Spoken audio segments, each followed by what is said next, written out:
Kita sambung kuliah kita di sini dalam hadis yang ke-8 berkaitan dengan perbelanjaan untuk rumah tangga.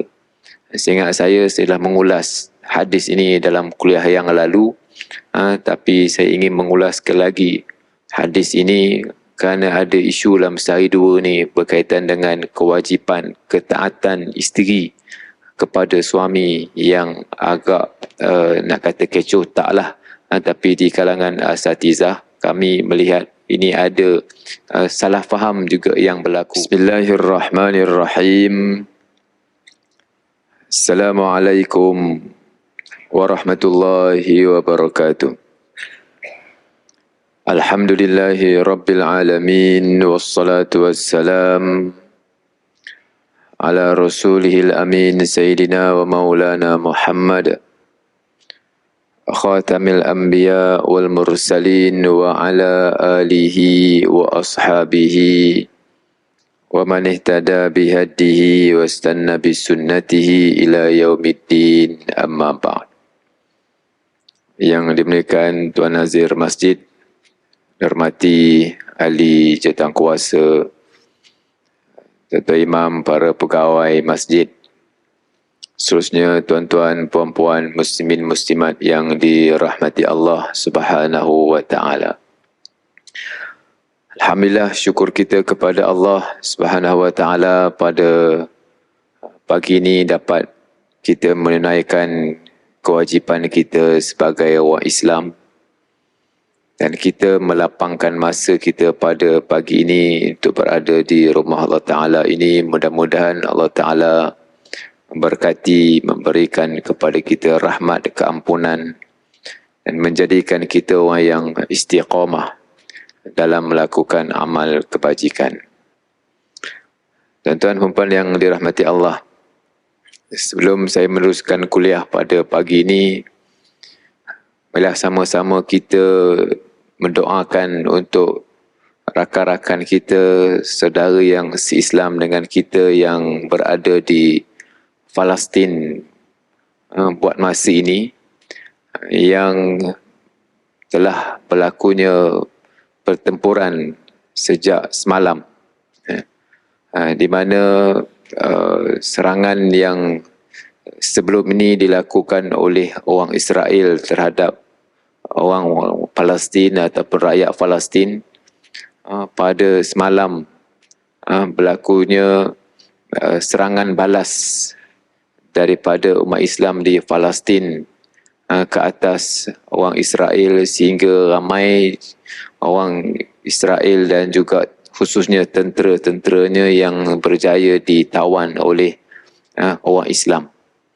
Yang itu merupakan salah satu daripada usaha untuk membebaskan umat Islam yang berada di bawah tawanan Israel. Pernah dulu seorang tentera Israel telah diganti dengan 1,000 orang tawanan orang Islam. Pernah berlaku pada tahun 2001 ke 2000 berapa dah disebutkan semalam, kan, berlakunya pertukaran tawanan, dan diharapkan kekuatan umat Islam dan kekuatan doa daripada umat Islam di Malaysia dan juga di seluruh dunia untuk mendoakan kesejahteraan umat Islam di Palestin. Mungkin kita dalam sibuk kita dengan macam-macam isu, kadang-kadang kita terlepas pandang dengan isu-isu antarabangsa ni, khususnya dalam saya dua ni yang tuan-tuan boleh lihat dalam akhbar, dalam berita-berita antarabangsa. Kalau sumber CNN tu kita faham-faham je lah, kan? Tapi mungkin kita boleh baca daripada pelbagai sumber untuk kita lihat perkembangan terkini yang berlaku kepada umat Islam di Palestin, sebagai suatu tanda solidariti kita umat Islam di Malaysia terhadap umat Islam di Palestin. Tuan-tuan puan yang dirahmati Allah, kita sambung kuliah kita di sini dalam hadis yang ke-8 berkaitan dengan perbelanjaan untuk rumah tangga. Seingat saya telah mengulas hadis ini dalam kuliah yang lalu, tapi saya ingin mengulas sekali lagi hadis ini kerana ada isu dalam sehari dua ni berkaitan dengan kewajipan ketaatan isteri kepada suami yang agak nak kata kecoh taklah, tapi di kalangan asatizah kami melihat ini ada salah faham juga yang berlaku dalam kalangan umat Islam. Hadis daripada Abi Mas'ud An-Nabi sallallahu alaihi wasallam qala idza anfaqa ar-rajulu ala ahlihi, apabila seorang lelaki memberikan nafkahnya kepada ahli keluarganya, yahtasibuha, dalam keadaan dia ikhlaskan diri, fahiyalahu sadaqah, maka dia merupakan satu sedekah dan pahala kepada lelaki berkenaan. Tuan-tuan perempuan yang dirahmati Allah, pada asasnya tanggungjawab untuk menyediakan keperluan rumah, makan minum, pakaian, alat-alat keperluan, alat-alat kebersihan, peralatan dan sebagainya adalah tanggungjawab suami ataupun tanggungjawab ketua keluarga. Apabila dia menjalankan tanggungjawab ini dengan baik, kata Allah Ta'ala, diberikan pahala atas nama disebut sebagai sedekah, maksudnya dapat pahala lah. Kita buat rumah, kita bagi makan, minum, apa semua ni merupakan satu sedekah, satu pahala yang diberikan oleh Allah Ta'ala. Kerana apa salah fahamnya? Salah fahamnya apabila dia merasakan bahawa dia bagi duit, bagi makan anak isteri, dia tak rasa itu satu pahala yang besar. Kan? Dia rasa kalau dia bagi makan orang susah, orang miskin, orang di luar, orang Palestin, barulah dianggap sebagai pahala. Kan? Tidak, tuan-tuan. Kita membelanjakan duit untuk makan minum anak isteri keluarga, itu adalah pahala dari Allah Subhanahu Wa Taala dan diberikan sedekah. Kerana di kalangan salah faham juga berlaku pada zaman sahabat, di mana mereka menyangkakan bahawa sedekah untuk orang lain itu namanya sedekah.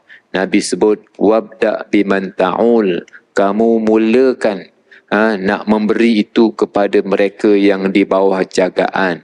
Anak isteri makan minum sesuaikan. Janganlah kalau orang Melayu kata kera di hutan disusukan, anak sendiri kelaparan. Itu dalam peribahasa kita lah, supaya tak timbul perkara-perkara yang seperti itu. Bila kita membelanjakan makan minum, kita beri anak isteri pakaian dan sebagainya, itu tanggungjawab.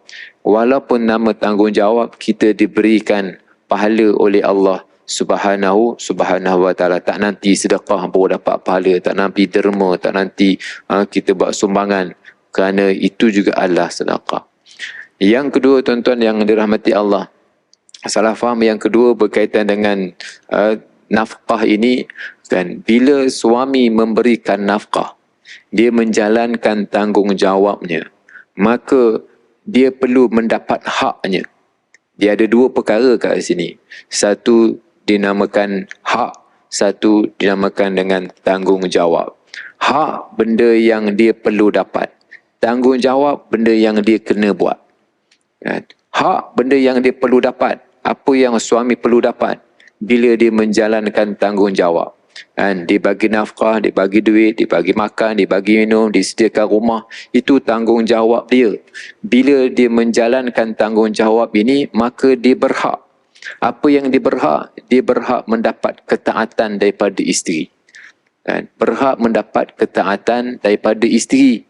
Maka di sini timbullah masalah, dan ada juga yang mengatakan bahawa sejauh manakah isteri perlu mentaati suami?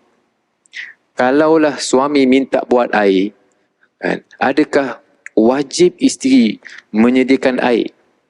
Adakah wajib isteri masak? Adakah wajib isteri menyediakan keperluan-keperluan rumah? Wajib ke tak wajib? Kalau isteri tak buat, derhaka ke tak derhaka? Berdosa ke tak berdosa? Sebab yang ini dia kata ni perkara harus. Yang kalau isteri tak semayang, isteri tak puasa, isteri tak bayar zakat, isteri tak pergi naikkan haji bila ada kemampuan, bila suami suruh perkara yang wajib, isteri tak buat, barulah berdosa, katalah seseorang. So kalau suami suruh isteri buat air, isteri tak buat, maka tak berdosa, tak jatuh derhaka kepada suami. Adakah perkara ini satu kefahaman yang betul dalam agama? Tuan-tuan perempuan yang dirahmati Allah, bila suami menjalankan tanggungjawabnya, bagi nafkah, bagi apa semua kepada keluarga, kepada isterinya, maka dia berhak memperoleh ketaatan daripada suami. Bila suami disuruh buat air, memanglah dalam hukum Islam tak disuruh wajib isteri buat air, wajib isteri masak, wajib isteri lipat baju. Takkanlah semua everything nak ditulis, kan? Secara umumnya disebutkan suami, isteri wajib mentaati suami setelah mana suami menjalankan tanggungjawabnya. Kalau nak ditulis satu-satu tu banyaklah, kan? Tulis grup WhatsApp, tulis begitu, tulis begini, jenuhlah kitab ni, penuh dengan, memang tak cukup lah, kan? Sebab kehendak, keperluan itu mungkin berbeza daripada zaman ke zaman. Secara umumnya difahami bahawa tanggungjawab itu bila dilaksanakan oleh suami, maka suami berhak untuk dapatkan haknya, yakni ketaatan daripada isteri, kan? Barulah wujudnya kerukunan dalam rumah tangga. Dibimbangi, cukup bimbang tuan-tuan, apabila disebarkan bahawa isteri tak wajib taat kepada suami. Kalau suami suruh buat air, kalau isteri tak buat air, maka tak derhaka. Apa implikasinya tuan-tuan?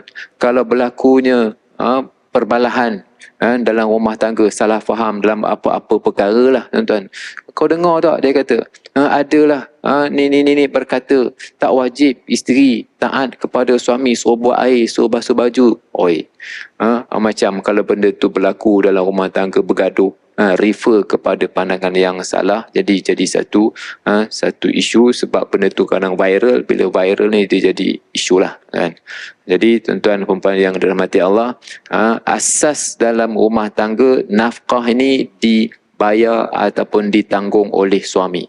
Bukalah mana-mana kitab tak disebutkan isteri kena tanggung nafkah. Tanggung nafkah ni suami. Bila suami menjalankan tanggungjawabnya, maka dia berhak untuk mendapat ketaatan daripada isteri. Kalau isterinya keluar rumah, nusyus, pergi jalan, tak nak ikut cakap suami, maka hilanglah tanggungjawab itu. Maknanya suami dah tak wajib lah nak tanggung dia. Dah tak ada rumah, kan? Dah pergi berjalan berkata-kata, tak balik rumah. Adakah suami perlu untuk membayar nafkah isteri yang pergi jalan berkata-kata? Kan? Itu telah dianggap sebagai nusyuz, sebagai derhaka kepada suami. Yang derhaka ni taklah perlu untuk diberikan nafkah sebab dah keluar rumah. Sebab nak dapatkan nafkah, duduklah rumah, taklah kepada suami. Barulah kerukunan itu wujud dalam hubungan suami isteri. Tapi kalau kata isteri tak wajib untuk ikut suami, untuk taat kepada suami, buat air ni tak wajib, jadi gaduh besar nanti dalam keluarga Islam. Sedangkan dalam masa yang sama tuan-tuan, buat masa ini perceraian dalam kalangan umat Islam tinggi juga, kan? Kalau dilihat kepada sisinya sangat membimbangkanlah, khususnya di negeri Selangor ni membimbangkan jugalah, tinggi dia punya sisi perceraian dalam kalangan umat Islam di Selangor. Sebab macam-macam sebab lah tuan-tuan, yang kita pun taklah nak bincangkan pada pagi ini topik berkenaan. Apa yang saya nak bicarakan ialah tentang tadilah tanggungjawab isteri dan hak isteri. Masing-masing ada hak, masing-masing ada tanggungjawab. Suami ada tanggungjawab, suami ada haknya. Isteri pun ada hak dan isteri pun ada tanggungjawabnya. Lalu kalaulah mengagungkan hak isteri sampai tak wajib taat kepada suami, ini sudah keterlaluan. Kalau sampai mengagungkan hak suami sampai suami boleh mengarahkan benda yang tak dimampukan oleh isteri, kan, itu juga masalah juga. So perlu kepada keseimbangan dalam perkara ini, supaya keseimbangan itulah yang akan menjamin kerukunan dalam rumah tangga. Dalam Al-Quran disebut wa'ashiruhunna bil ma'ruf, bil ma'ruf, maksudnya hendaklah kamu menggauli isteri bersama-sama dengan mereka bil ma'ruf, dengan perkara yang baik, perkara yang ma'ruf, maknanya secara kita kata ihsan, secara baiklah kan. Kalau asalnya 1 tahun pakai baju 1 helai 2 helai kan, kalau begitu perkiraannya kan, memang sikitlah ataupun masalah dalam rumah tangga. Makan pun sekadarnya. Sebab apa? Ini hak suami bagi makan. Nak makan lebih-lebih tak payah. Susahlah macam gitu kan. Dan ini memerlukan kepada sefahaman, kepada ma'ruf, kepada hati kan, supaya hubungan ini tidak berlaku dalam keadaan yang kering, maknanya dalam keadaan yang begitu keras begitu, tetapi perlu diikuti dengan kasih sayang di antara suami dan isteri. Itu dalam hadis yang ke-8. Seterusnya tuan-tuan yang dirahmati Allah, kita sambung ke hadis yang ke-9. May yuridillahu bihi khairan yufaqihu fiddin. Orang yang, kata Rasulullah, yang Allah Ta'ala inginkan kepada dia kebaikan, Allah Ta'ala akan memberikan dia kefahaman dalam urusan agama. Saya juga telah mengulas hadis ini dengan menjelaskan ada 8 kategori manusia, 8 jenis manusia yang dipilih oleh Allah Ta'ala, yang telah saya ulas dalam kuliah yang lalu. Di kalangan mereka yang dipilih sejak kecil lagi, ada orang yang dipilih berkawan dengan orang yang baik, berjiran dengan orang yang baik. Ini saya dah ulas dalam kuliah yang lalu, berkaitan siapakah orang yang Allah Ta'ala akan pilih memberikan hidayah daripada dia. Tinggal lagi ada 1 perkara, 2 perkara lagi yang saya nak menyentuh dalam hadis ini. Bila Allah Ta'ala menginginkan kebaikan daripada seseorang, dalam beberapa hadis Nabi SAW telah disebutkan, yang pertama, kalau Allah nak kebaikan kepada dia, faham dalam urusan agama. Kalau Allah nak kebaikan kepada dia, Allah Ta'ala akan uji. Dalam satu hadis Nabi sebut, iza ahabballahu innallaha iza ahabba 'abdan ibtalah. Sungguhnya apabila Allah Ta'ala inginkan kebaikan, Allah Ta'ala uji dia. Yang tadi Allah Ta'ala berikan kefahaman dalam soal agama. Yang kedua, bila Allah Ta'ala inginkan kebaikan, Allah Ta'ala akan uji dia. Bila dalam hadis yang lain riwayat Imam Tirmizi, kalau tak salah saya, bila Imam Baihaqi, bila Allah Ta'ala inginkan kebaikan kepada dia, zahadahu fid dunya, faqahu fid din, basarahu uyubahu. Allah Ta'ala bila nak kebaikan, Allah Ta'ala berikan dia dapat melihat segala kelemahan-kelemahannya. Dan juga dalam hadis tadi disebutkan zahadahu fid dunya, Allah Ta'ala jadikan dia tidak mencintai dunia. Dia ada dunia, dia zuhud, tetapi maksudnya ialah dia ada dunia, hatinya tidak menyangkut kepada dunia. Dalam hadis yang lain, apabila Allah Ta'ala inginkan kebaikan kepada dia, Allah Ta'ala akan yuwaffiqahu li amalin salih. Allah Ta'ala akan memberikan kepada dia dorongan untuk buat amal soleh. Summa yaqbidullahu alaih, kemudian Allah Ta'ala matikan dia di atas amalan berkenaan. Di sini tuan-tuan, Allah Ta'ala ataupun Nabi menyebutkan beberapa ciri orang yang ingin diberikan kebaikan oleh Allah Ta'ala. Yang pertama ialah diberikan faham dalam urusan agama. Nak Allah Ta'ala berikan kebaikan, dia reti dalam urusan agama. Ini yang kita sebutkan dalam kuliah yang lalu. Kerana agama ini tuan-tuan, dalam agama kita, memang banyak perkara yang kita kena tahu. Kalau tak nak banyak tahu, tak payah jadi orang Islam. Tak ada orang Islam ni tak gaduh nak datang kuliah subuh. Kuliah maghrib pun tak perlu. Baca-baca Quran pun tak perlu. Ngaji-ngaji agama ni tak perlu. Sekolah kafar, sekolah tak kafar pun tak perlu. Kalau jadi orang Islam, kuliah maghrib tak henti-henti. Kuliah subuh, kuliah zuhur, kuliah duha, ngaji agama. Kalau kat universiti, banyak di negara kita ini ada institusi pengajian Islam. di peringkat ijazah, di peringkat master, PhD, kan, bukan satu tempat, banyak tempat, dekat universiti-universiti yang utama, UKM, USIM, kan, USM, kan, kemudian macam-macam universiti, macam-macam institut pengajian tinggi yang menyediakan pengajian di peringkat pengajian tinggi. Kalau dalam agama lain tak ada pengajian-pengajian sampai ke tahap master, PhD, tak ada universiti. Kalau dekat Malaysia lah, kat luar saya tak pasti, kan. Tapi nampaknya tak seperti mana yang ada pada agama Islam, kan. Dia punya pengajiannya sampai ada universiti, kan, universiti yang terkemuka kat dunia. Mana ada universiti, kan, agama-agama lain seperti mana Universiti Al-Azhar, Universiti Madinah, Universiti Mekah, universiti yang menyediakan pengajian-pengajian di peringkat pengajian tinggi. Makna kata, kan, bila Allah Ta'ala inginkan kebaikan kepada kita, kita faham dalam urusan agama. Tak semestinya jadi ustaz, tak semestinya kita ada degree dalam pengajian Islam, tapi kita tahu mana yang wajib, mana yang harus, sesuai dengan kedudukan kita, sesuai dengan kemampuan kita. Yang kedua, kita tahu keutamaan dalam soal amalan. Ada amalan yang kita perlu pertimbangkan, antara dekat yang jauh, antara sedikit yang banyak, antara baru dan yang lama, antara yang pendek dan yang panjang. Perlu ada keutamaan dalam soal amalan. Ada yang kadang-kadang kita buat pendek, kadang-kadang kita buat panjang. Baca dalam sembahyang, kadang-kadang pendek, kadang-kadang panjang. Zikir, kadang-kadang sikit, kadang-kadang banyak, kadang-kadang sekejap, kadang-kadang lama.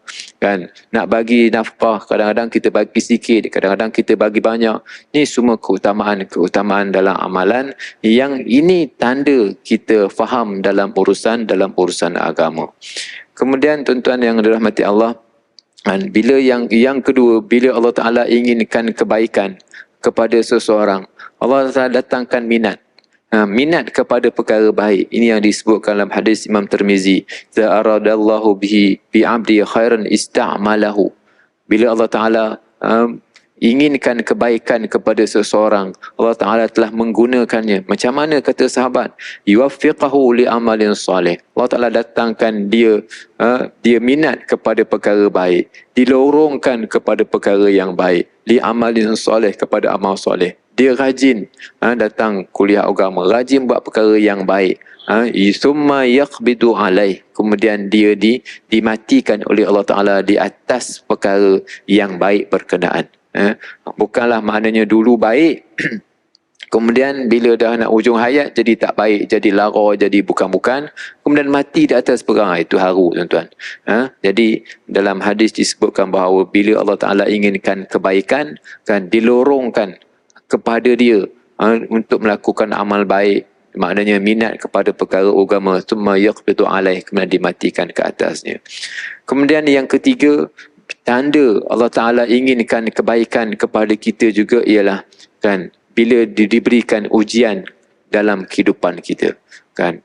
Kita tidaklah minta supaya kita diberikan musibah, bala, diberikan ujian-ujian yang berat.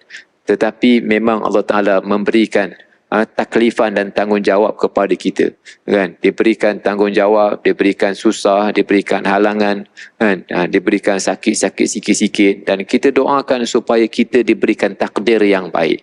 Namun andainya diberikan ujian yang besar kepada kita, kita menerimanya kerana ujian yang Tuhan berikan kepada kita itu ialah antara tanda Allah Ta'ala sayang kepada kita. Iza ahabba abdan ibtalah, apabila Allah Ta'ala suka kepada hamba, Allah Ta'ala uji, kan.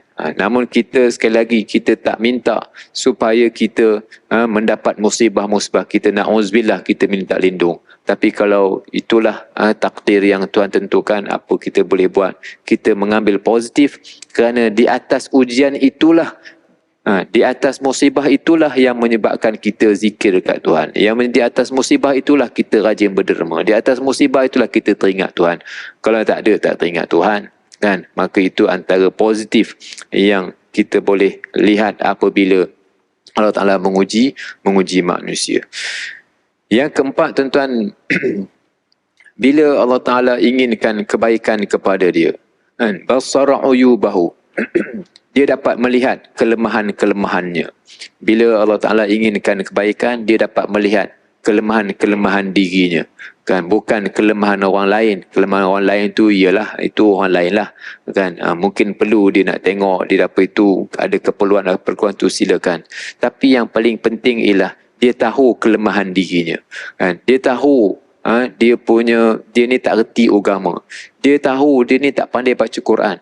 Dia tahu dia ni tak tahu hukum hakam agama.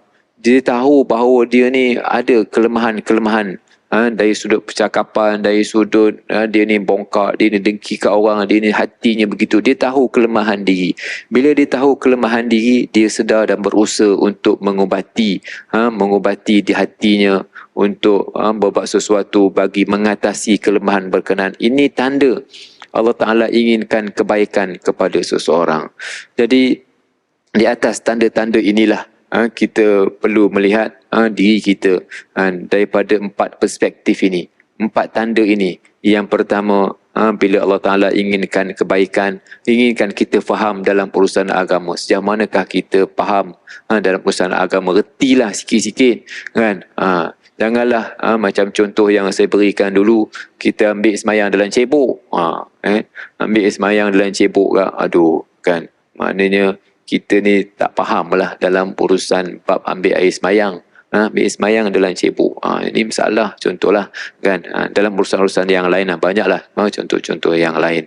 Yang kedua, kan, minat kepada perkara agama. Ini disebutkan dalam hadis dalam Imam Tirmizi.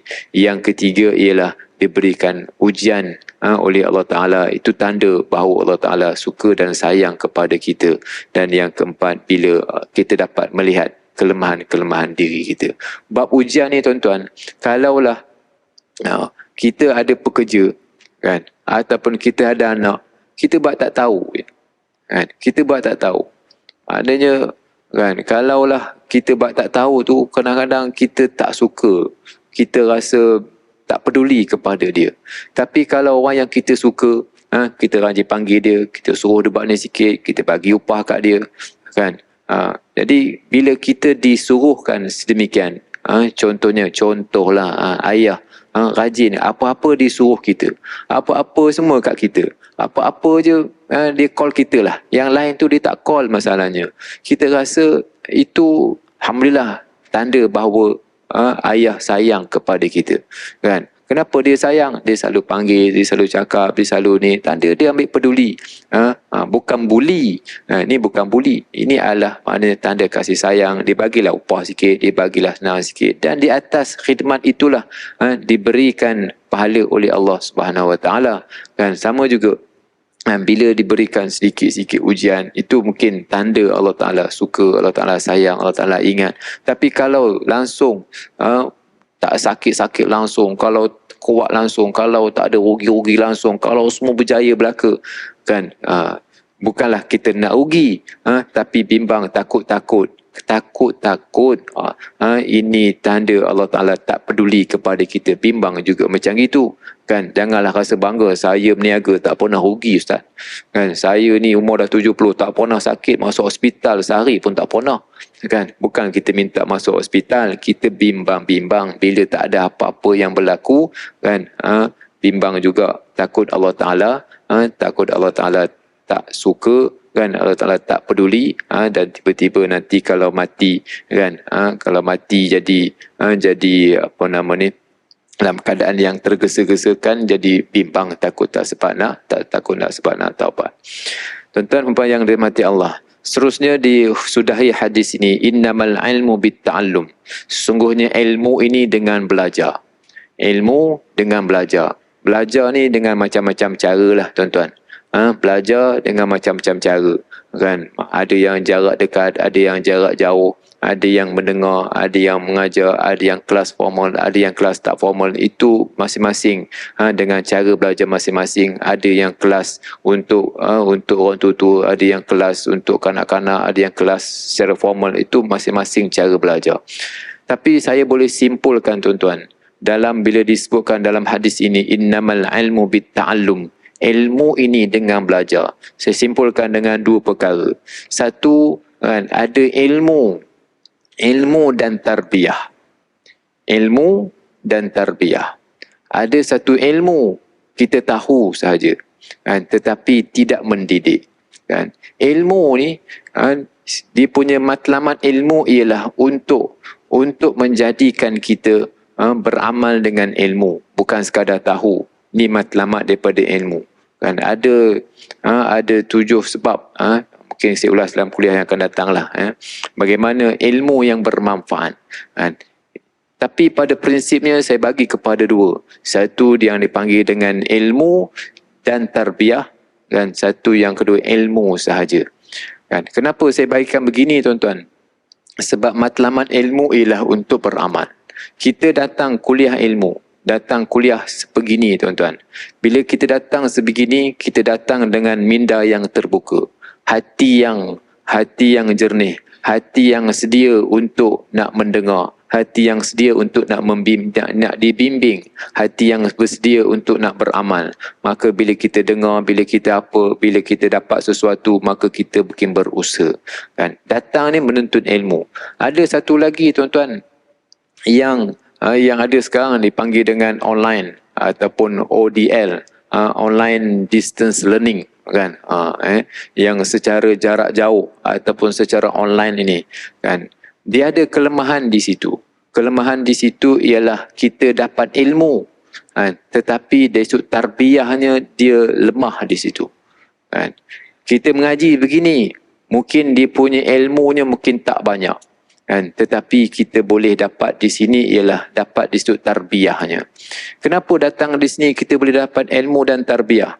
Sebab kita datang di sini, tuan-tuan dapat selepas daripada kuliah, selepas daripada sembahyang subuh, baca Quran, duduk dengar, kan. Kita persiapkan diri, kita persiapkan mental kita, kita buka mata kita, kita dengar, kita apa yang digest, apa yang boleh dibuat, maka di situ kita dapat ilmu, kan, dapat ingatan dan juga dapat tarbiyah, kan. Apa yang saya sampaikan ini mungkin tuan-tuan sudah tahu, mungkin tuan-tuan lebih tahu daripada saya perkara yang saya sampaikan, tetapi tuan-tuan yang dirahmati Allah, ingatan ini adalah suatu keperluan dalam hidup, kan. Ingatan satu keperluan dalam hidup. Dekat jalan, dekat apa semua, dekat rumah kita, dekat pejabat, semua banyak signage, kan. Kita punya tanda, papan tanda, semua berbentuk, hakikatnya dia adalah ingatan. Ingatan ni satu keperluan dalam hidup. Yang kedua, ilmu. Mungkin ada benda yang mungkin kita terlepas pandang, yang kita tak tahu, yang mungkin salah faham, dapat dijelaskan dalam majlis yang seperti ini. Yang ketiga, kita mendapat tarbiyah, kan. Tarbiyah ni ialah bagaimana kita sendiri yang cuba untuk melihat perspektif ilmu yang kita dapat, pengajian yang kita dapat untuk mengubah diri kita. Maka itu kita dapat tarbiyah, kan. Dapat didik diri kita, dapat paksa diri kita. Cuma yang tak ada paksa lah, tuan-tuan. Kalau kat sekolah kena paksa, kan. Kena paksa baca buku, kena paksa hantar assignment, kan. Kalau kat universiti kena hantar assignment, kena bentang, kena apa kalau universiti. Mungkin secara pengajian yang seperti umum seperti ini, unsur paksa itu tidak datang daripada yang mengajar, tapi mungkin paksa itu datang daripada kita sendiri. Tarbiyah mesti ada unsur paksa. Tarbiyah mesti ada unsur paksa, baru dia boleh ikut. Kalau tak ada paksa, tak adalah ikut. Ini pengajian secara bersemuka. Ada kelebihannya dan mungkin kelemahan dia, mungkin dia ilmu ni taklah meluas, taklah banyak, kan. Apa yang disampaikan ini sahaja, perbincangan yang disebut pada ini sahaja. Tapi kalau satu lagi, mode yang satu lagi, tuan-tuan, secara online, secara maya, secara dalam talian, kan. Dalam talian ni kita mungkin banyak memperoleh ilmu. Tak suka yang ni, kita buka yang ni. Tak buka yang ni, tak best yang ni, kita buka yang ni. Sesuai dengan minat kita, sesuai dengan keperluan kita, sesuai dengan keinginan kita, kan. Jadi bila sesuai dengan keinginan, yang pertama ialah kita unsur tarbiyah di situ lemah di situ. Kenapa lemah di situ? Sebab kita ikut suka kita, kan. Ikut suka kita, tengok TikTok lah, tuan-tuan, kan. Tengok TikTok, tengok benda-benda yang kita suka, kan. Bila kita tengok benda-benda yang kita suka, kan, maka unsur tarbiyah itu lemah di situ. kan. Maklumlah benda yang kita suka. Bila tarbiyah, ada benda yang kita suka, ada benda yang kita tak suka. Bila disebutkan tadi kena uji, kena apa kan, saya pun rasa berat juga. Kena semayang, kena puasa, kena begini, saya pun rasa berat juga. Saya pun aku cakap ke orang, aku pun tak buat masalahnya, kan. Jadi dalam konteks maya ni, kita nak benda yang kita sukalah. Barulah kita boleh stay lama, barulah kita tengok lama, kan. Bila kita boleh stay lama, benda yang kita suka, kan. Benda yang kita tak suka dalam agama ni bukanlah semua benda yang kita suka. Banyak benda yang nafsu kita tak suka, kan. Yang kedua, bila online ini dia punya, kita tak bersedia. Kadang-kadang kita tak bersedia, sambil memandu, sambil begini, kan, sambil kita duduk lepak-lepak, kan, sambil gitu dengar, kan, benda-benda lain yang kita lebih dengar daripada benda tu. Jadi tarikan itu semakin kurang dan semakin kurang, kan. Jadi bukanlah maksud saya untuk kita meninggalkan semua elemen-elemen ini, kan. Kita tak nak Ustaz lepas subuh, Ustaz, dekat TV ni apa yang tak ada kuliah, Ustaz, kan. Kat TV yang 1, 2, 3, kan, dengan Astro, dengan apa, macam-macam jenis kuliah ada. Kuliah subuh, tak payah pergi masjid, Ustaz. Kat rumah ni ada macam-macam, kat TV ada. Apa bezanya, tuan-tuan? Kan, innamal ilmu bitta'allum. Ilmu ni dengan belajar, dengan sungguh-sungguh belajar. Maksudnya, bila kita datang kat sini, kita datang dengan roh kita, datang dengan jiwa kita, kan. Sekurang-kurangnya kalau roh tuan-tuan tak datang, pergi fikir macam-macam, yang mungkin terlena, mungkin apa, fikir macam-macam, sekurang-kurangnya fizikal badannya dah ada, kan. Dapat pahala di sisi Allah Ta'ala sekurang-kurangnya. Kalau ikut dalam TV, memanglah tuan-tuan, macam-macam ada, kan. Ustaz best, ustaz tak best, ustaz topik yang kita best, tetapi kita memilih. Di sini tak ada pilihan. Apa yang saya sebut ni lah yang mungkin tuan-tuan terima. Kalau TV, kan, kalau kita nak, kita ngantuk, kita tarik selimut, kita tidur. Tak best, kita tutup, kan. Jadi unsur tarbiyah di situ kurang berbanding dengan bersemuka. Ini bukanlah bermakna jangan tengok TV langsung, bukanlah jangan tengok TikTok langsung, jangan tengok kuliah secara online langsung. Dengarlah juga, kan.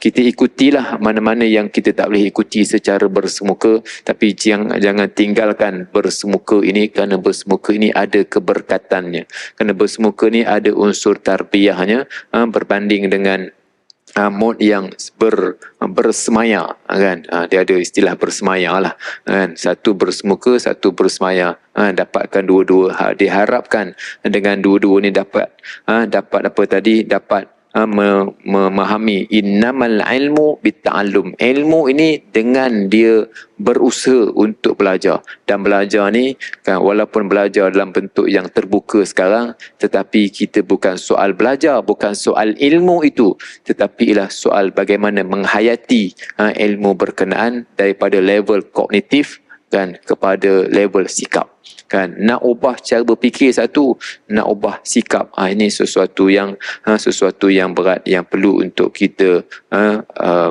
ubah diri kita, supaya kita mendapat kebaikan. Kankah topik kita ini may yuridillahu bihi khairan, bila Allah Ta'ala inginkan kebaikan kepada dia, Allah Ta'ala akan bagi faham dalam urusan agama. Dalam hadis yang lebih kurang serupa ialah kata Rasulullah, innama ana qasimun wallahu yu'ti. Aku, kata Rasulullah, aku menyampaikan, wallahu yu'ti, Allah Ta'ala lah yang bagi hidayah. Aku sampai, aku cakap. Maka di atas sebab itulah usaha Rasulullah untuk nak mengislamkan Abu Talib tidak kesampaian. Usaha Rasulullah nak mengislamkan Abu Talib, orang yang paling dia sayang, yang banyak menjaga kepentingan dakwah Abu Talib, tak berjaya. Abu Jahal, Abu Lahab tu, kan, Abu Lahab ni dah tentulah disebutkan dalam Al-Quran. Untuk Abu Jahal, Rasulullah doa, islamkanlah salah seorang daripada Omar, iaitu Omar bin Khattab ataupun Amr bin Hisham. Abu Jahal pun tak berjaya mengislamkan Abu Jahal. Begitu juga nak mengislamkan Abu Talib, tidak berjaya. Innama ana qasimun wallahu yu'ti. Allah Ta'ala akan memberikan hidayah, aku menyampaikan sahaja. Walan tazalu hadhil ummah qa'imatan ala amrillah. Dan umat ini akan terus melaksanakan perintah Allah Ta'ala, la yadurhum man khalafahum, tak ada siapa yang boleh mematikan urusan agama ini hatta ya'ti amrullah, sehinggalah datang perintah Allah Taala. Kalau dilihat hadis ni lah konteks Palestin yang saya sebutkan tadi kan, kita lihat hari-hari umat Islam di Palestin dilutu, ditindas, dia apa-apalah, dibuat sekatan, dia buat begitu begini. Kita rasa tak boleh nak habislah orang Islam. Tapi kan Allah Taala memberikan kekuatan kepada umat Islam kat sana. Mereka menyerang ke Israel dengan naik apa nama ni, dipanggil parachute, dengan naik apa, dengan naik balon, boleh pergi daripada darat, daripada udara, daripada jalan kaki, daripada laut, datang sehinggalah boleh untuk nak menguasai sebahagian daripada wilayah di Israel, dan dapat menawanlah banyaklah di kalangan tentera Israel, lebih kurang dalam, saya lihat semalam, 100 orang, sekitar 100 orang yang dapat ditawan oleh orang Islam di sana, sebagai nanti boleh menjadi pertukaran tawanan dan sebagai satu amaran yang besar kepada Israel yang selalu membuli umat Islam di Palestin. Hadis ni sebutkan bahawa lan tazal hadhil ummah, di kalangan umat ini kan Islam tak mati, akan ada orang yang mempertahankan Islam hatta ya'ti amrullah, sehinggalah datang urusan Allah Subhanahu wa taala. Mudah-mudahan apa yang kita bicarakan pada hari ini, yang pertama saya bicarakan tentang bab nafkah tadi, ada dua isu kat situ. Yang pertama isu kan, bila kita bagi nafkah kita mendapat pahala di sisi Allah Taala. Yang kedua, bila suami menjalankan nafkahnya, tanggungjawab isteri untuk taat kepada suami kan, dan walaupun dalam perkara yang harus, buat air kan, dan kalau suami isteri tidak menjalankan tanggungjawab ini, maka dibimbangi, taklah terus derhaka kan, tapi tengoklah kan, kalau selalu sangat tak nak ikut, sengaja nak menjanggahi suami, itu masalah lah kan. Dan yang kedua, kita bincang hadis yang berkaitan dengan siapakah orang yang Allah Ta'ala inginkan kebaikan kepada dia. Ada 3-4 kategori orang, tanda bila Allah Ta'ala inginkan kebaikan kepada dia. Dan yang terakhir yang saya bincangkan ialah bagaimana mod pengajian ini perlu ada dua, satu ilmu, satu tarbiyah. Ilmu sahaja kan, kadang-kadang ilmu ni kita tak beramal. Ada ilmu kadang-kadang bergaduh, ilmu ni khilaf macam-macam kan. Ilmu penting, ilmu, tetapi lebih penting daripada ilmu ialah beramal. Mudah-mudahan Allah Ta'ala memberikan taufik dan hidayahnya kepada kita bersama, dan kita diberikan istiqamah oleh Allah Subhanahu Wa Ta'ala dalam melakukan amal kebajikan. Wallahu a'lam. Bismillahirrahmanirrahim. Allahumma anfa'na bima 'allamtana wa 'allimna ma yanfa'una warzuqna ilman yanfa'una, wa sallallahu ala sayyidina Muhammad wa ala alihi wa sahbihi ajma'in, walhamdulillahi rabbil alamin.